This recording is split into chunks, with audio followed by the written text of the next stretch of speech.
Assalamualaikum warahmatullahi wabarakatuh. Teman-teman, jumpa lagi dengan saya di Mas John Official. Ribuan mahasiswa UGM demo tuntut tangkap Roy Suryo dan CS. Wah, ini berita mengejutkan. Mahasiswa UGM tuntut Roy ditangkap. Karena apa?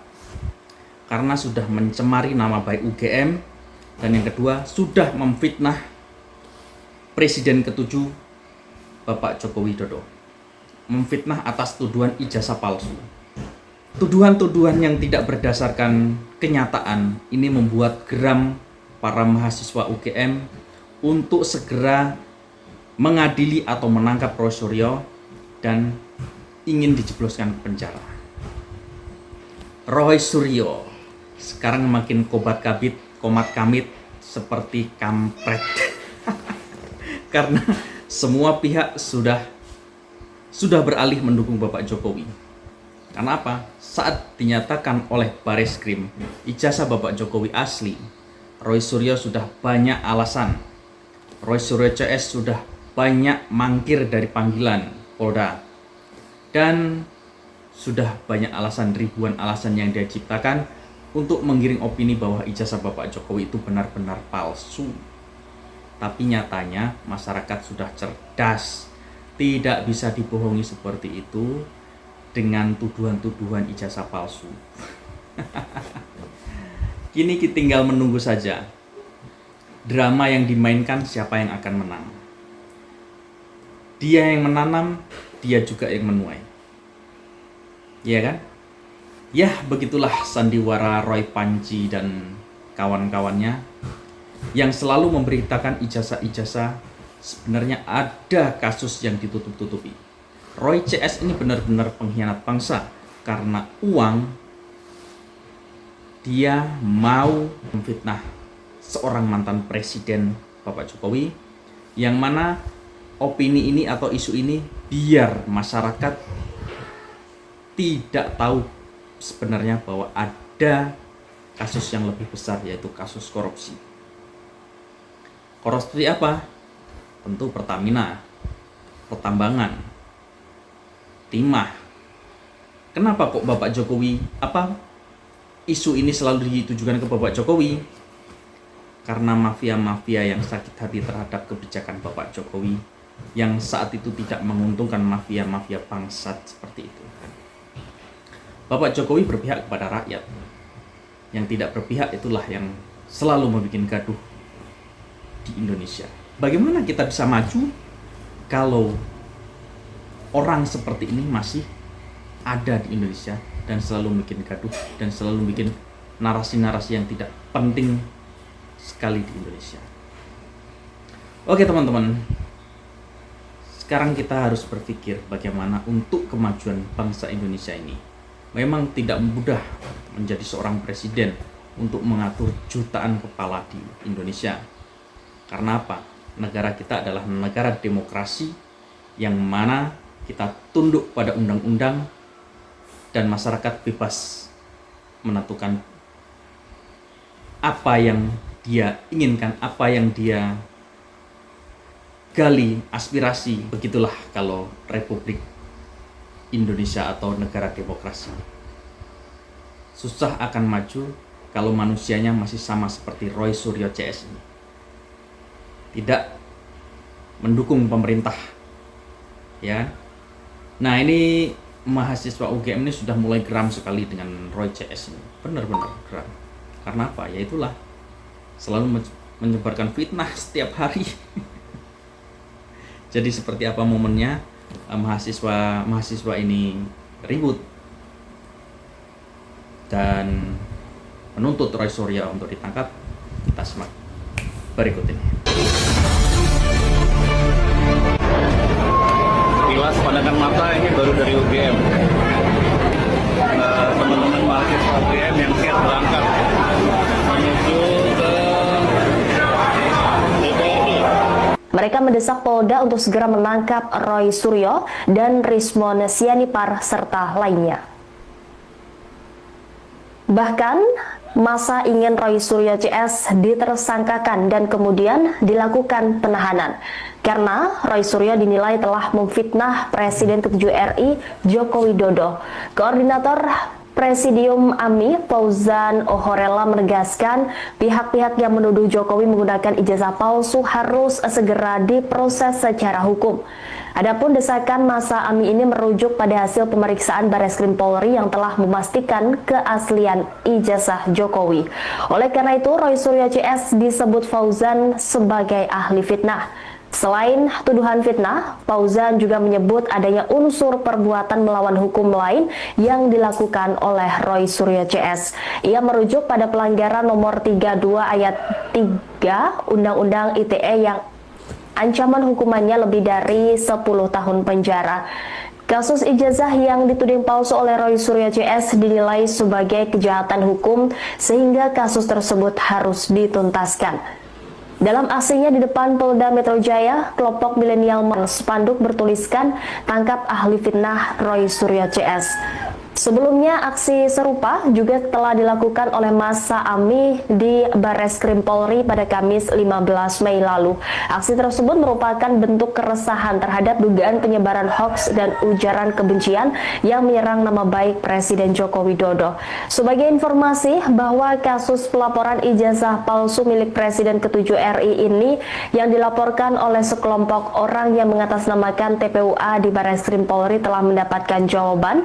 Bareskrim pun telah memberitahukan hasil uji lab forensik ijazah S1 dari UGM milik Jokowi ini adalah asli. Mulai dari tipe-tipe jenis tinta yang ada pada ijazah tersebut hingga font yang ada di cetakan skripsi milik Joko Widodo. Dengan demikian, proses penyelidikan laporan dugaan ijazah palsu Jokowi resmi dihentikan Bareskrim Polri. Direktur Bidum Bareskrim Polri Brigjen Juhandani harusnya gantian.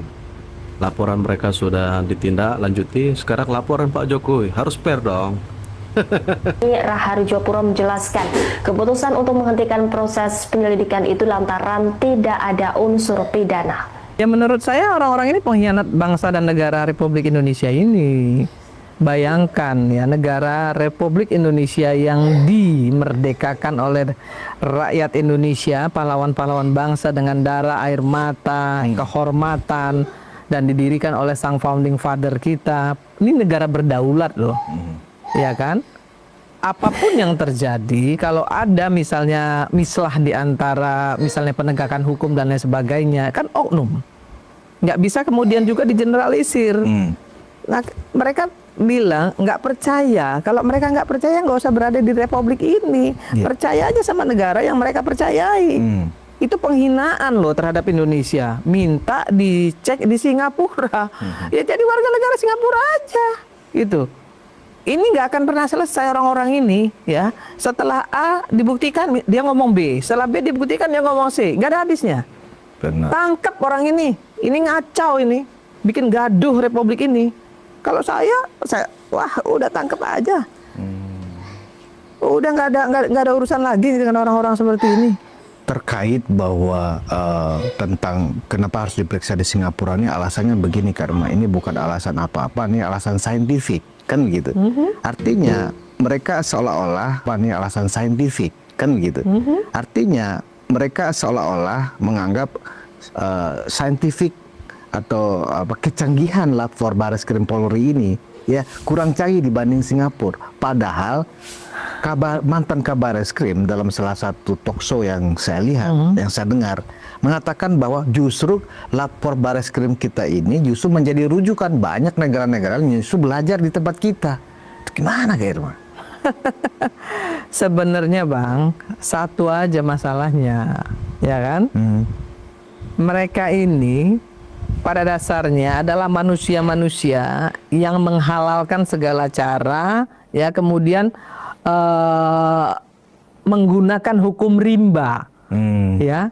Kemudian mereka ingin apa yang mereka sampaikan itu harus terjadi, pemaksaan kehendak. Ini yang mereka lakukan, bukan bicara soal moral lah yang katanya harus begini, harus begitu. Panci mana ada moral? Soal panci aja nggak ada moral. Gimana mau bicara yang lebih besar lagi? Panci aja nggak ada moral loh. Soal panci lo nggak ada moralnya, apalagi mau bicara yang lebih besar lagi. Iya. Soal kecil loh itu. Kan seperti itu. Ya kalau kita kaitkan yang namanya panci ini kan juga adalah mantan. Ini yang bicara netizen loh bang. Pidana juga ya. Netizen bang. Undang 650 ribu di TikTok saya menyatakan begitu. Panci ini nggak punya moral. Ngapain bicara soal moral? Orang soal panci aja dia nggak punya moral. Ini yang bicara di TikTok saya loh. Bukan saya secara pribadi yang bicara itu. Nah, mereka ini kan segerombolan ini kan seolah-olah begini Kak Rimat. Benar-benar sudah nggak peduli juga apapun respon dari orang yang tidak setuju dengan sikap mereka. Ya artinya memaksakan kehendak. Nah, Mau berkuasa dengan memaksakan kehendak. Harusnya kayak Nasdem. Begitu Nasdem kalah, ya kan? Kemudian Nasdem langsung menyatakan bergabung kepada pemerintah. Kenapa? Karena Pak Surya Paloh ingin pemerintah ini berjalan, ya, negara ini berjalan supaya semuanya aman, gitu Dengarkan ini anak abang. loh. Kita harus akui yang kalah ya sudah kalah, nanti 5 tahun lagi kita kontestasi lagi. Itu yang pertama. Yang kedua, kalau mau bicara soal persaingan misalnya nih bang, ya 2029 takut nih dengan Gibran misalnya kan? Ya nggak usah ada kontestasi, nggak usah ikut kontestasi dong. Ya kan kalau yang punya anak yang mau bersaing dengan Gibran misalnya, yang punya adik ataupun saudara mau bersaing dengan Gibran, ya bersaing aja secara gentle lah gitu ya, secara normatif, ikuti regulasi yang ada gitu. Kenapa harus takut gitu ya? Kenapa harus dengan cara-cara seperti ini gitu? Memalukan menurut saya. Nggak percaya diri gitu loh. Merasa paling tahu soal Universitas Gadjah Mada, Roy Suryo ini kayak seperti diskakmat begitu oleh lulusan Fakultas Teknik. Jadi memang diketahui kalau Roy Suryo selama ini sering membantah pernyataan dari siapapun yang bukan merupakan alumni UGM karena dia dan rekan-rekannya adalah alumni UGM asli yang katanya memiliki ijazah asli begitu. Bahkan teman-teman Jokowi yang juga punya ijazah UGM ini juga dicurigai keasliannya oleh Roy Suryo CS Tribuners. Jadi sebagai alumni UGM dan pernah menjadi asisten dosen di sana, Roy Suryo mengaku paham betul tentang perkuliahan di kampus itu. Dia juga menyoroti soal tulisan tesis di skripsi teman Jokowi, di mana menurut Roy Suryo skripsi itu abal-abal karena tulisannya tesis begitu. Padahal menurutnya skripsi untuk S1 sehingga di skripsi itu tulisannya tesis sehingga diragukan begitu Tribuners.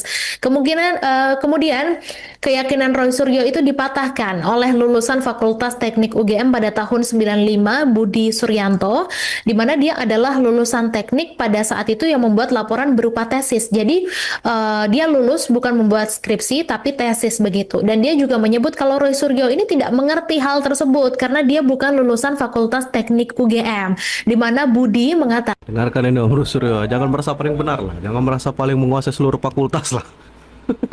ketika dia kuliah S1 jurusan teknik di UGM, dirinya justru membuat tesis bukan skripsi. Dan dia juga sempat mengunggah foto berupa tesis S1 miliknya ketika kuliah di UGM.